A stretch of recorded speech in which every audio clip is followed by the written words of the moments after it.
नए कृषि कानूनों के खिलाफ फर्जी किसान आंदोलन को 100 दिन हो गए। इसे आंदोलन ना कहकर मौज मस्ती का अड्डा और देश की अर्थव्यवस्था को बर्बाद करने का प्रयास कहा जाए तो ज्यादा सही रहेगा। 8 दिसंबर को फर्जी किसानों ने भारत बंद रखा। फर्जी आंदोलन की वजह से देश को 70,000 करोड़ रुपए का नुकसान हुआ। जब इन फर्जी किसानों का इतने से मन नहीं भरा तो बदले की भावना में इन फर्जी किसानों ने पंजाब के 1500 मोबाइल टावरों को नुकसान पहुंचाया। उन्होंने बच्चों के भविष्य के बारे में नहीं सोचा जो कोरोना की वजह से ऑनलाइन पढ़ाई कर रहे थे।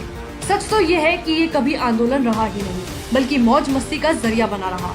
खेत में फसल को छोड़कर फर्जी किसान खाने में पिज्जा, बिरयानी, काजू, बादाम के मजे ले रहे थे। इतना ही नहीं, रात होते होते टेंट में हुक्का का प्रबंध भी किया जाता था ताकि मौज मस्ती में किसी तरह की कोई कमी न रह जाए। यही नहीं, यहाँ जिम, एसी टेंट, विदेशी लॉन्ड्री सर्विस का पूरा इंतजाम था और मौज मस्ती करते करते पैर थक जाए तो थकान दूर करने के लिए फूड मसाज की भी सुविधा मौजूद थी। जब फर्जी किसानों का मौज मस्ती से मन भर गया तो फिर इनके दिमाग में खुराफात करने की सूझी। खुराफात भी ऐसी जिससे देश की बदनामी पूरे विश्व में हुई। 26 जनवरी को हुई हिंसा में 300 से ज्यादा पुलिसकर्मी घायल हुए। लाल किले पर हुए तांडव को देख असली किसानों के साथ साथ जनता भी सदमे में थी।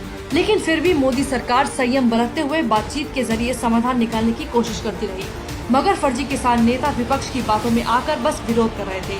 मोदी सरकार ने किसानों को समझाने के लिए 1-2 बार नहीं बल्कि 12 बार बातचीत के लिए आमंत्रित किया, जो अंत में आकर बेनतीजा ही रहा। बातचीत के बाद ये फर्जी नेता सरकार की बात को किसानों के सामने गलत तरीके से बताते थे, लेकिन इन फर्जी किसानों के दिमाग पर सिर्फ विरोध करने का भूत सवार था, जिसकी बलि देश की अर्थव्यवस्था को बर्बाद करने के रूप में चली। और तो और देश की बदनामी हुई वो अलग। लेकिन देश की जनता अब जान चुकी है कि ये आंदोलन किसान के लिए नहीं बल्कि विपक्षी पार्टियों को राजनीतिक लाभ देने के लिए किया गया है, क्योंकि काम के आधार पर विपक्ष मोदी सरकार के सामने टिक नहीं पा रहा, इसलिए वो फर्जी आंदोलन का सहारा ले रहा है।